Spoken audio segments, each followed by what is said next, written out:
Warga Jawa Tengah mayoritas bekerja di sektor informal yang mencapai 12,49 juta orang. Sebaliknya, sektor formal hanya digeluti oleh orang 8,86 juta orang. Mayoritas pekerja informal Jateng bekerja di pertanian dan ojek online, ojol.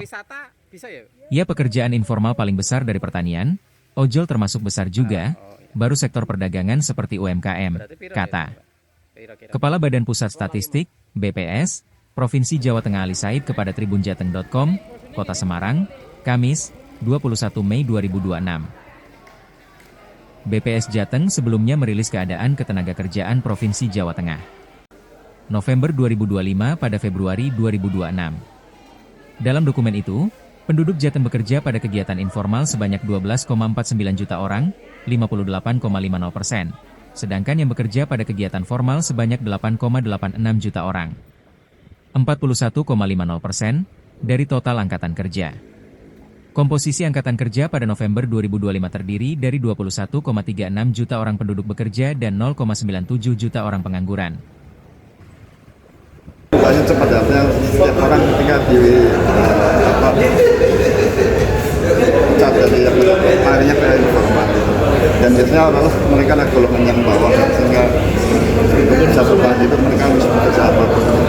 Dan biasanya kalau di bulan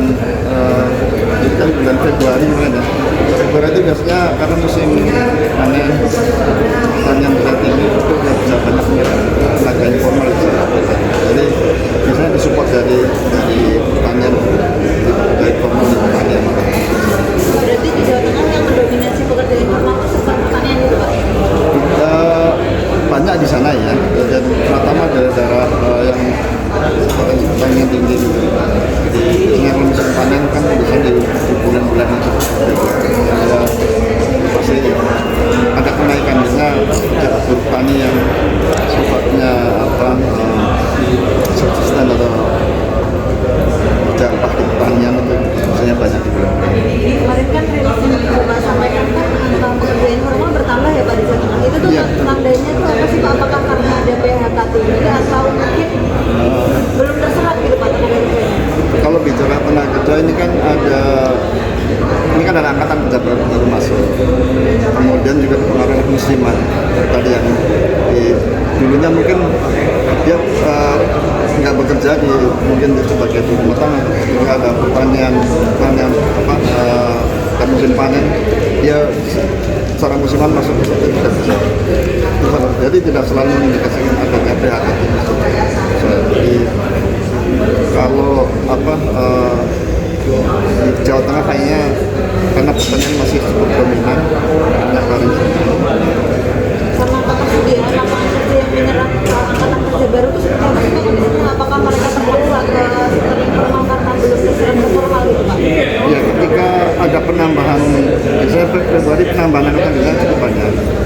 Ketika tidak semua terserap di formal, mereka kembali ke informal biasanya. Itu saya kira pola yang sebenarnya di Jawa Tengah di sebagian besar wilayah Indonesia seperti itu. Tapi kalau dari BPS sendiri Pak, kalau melihat tren pergeseran pekerja informal lebih banyak pekerja informal ini nanti apakah mengasah ke perekonomian ke depan atau seperti apa Pak? Saya kira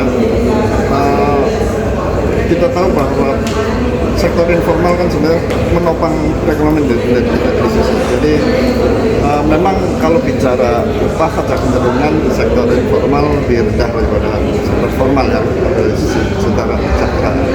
Jadi memang tantangan kita sebenarnya kalau bisa pemerintah mendorong bagaimana kita bisa meningkatkan kesempatan kerja di sektor formal karena cenderung upahnya lebih baik dan juga lebih mapan untuk keberlanjutan cenderung lebih tinggi daripada yang formal. Formal kan sifatnya kalau di sektor pertanian di musiman, kalau di sektor non pertanian ini sangat tergantung pada dinamika yang terjadi. Misalkan kemarin kan pas bulan-bulan Februari Maret itu kan ada puasa, ada bulan Ramadan ya.